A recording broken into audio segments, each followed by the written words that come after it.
అమ్మాయి గారు కళ్ళు మూసుకోమని చెప్పి వెళ్ళిపోతారేటి? కాసేపు ఉండొచ్చు కదా.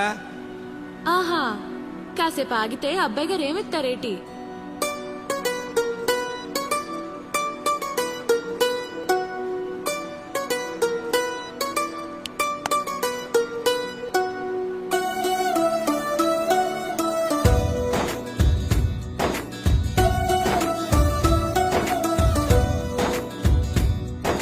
నీలి నీలి ఆకాశం ఇద్దామనుకున్నా, మబ్బులు నిన్నే కమ్మేస్తాయని మానేస్తూ ఉన్నా.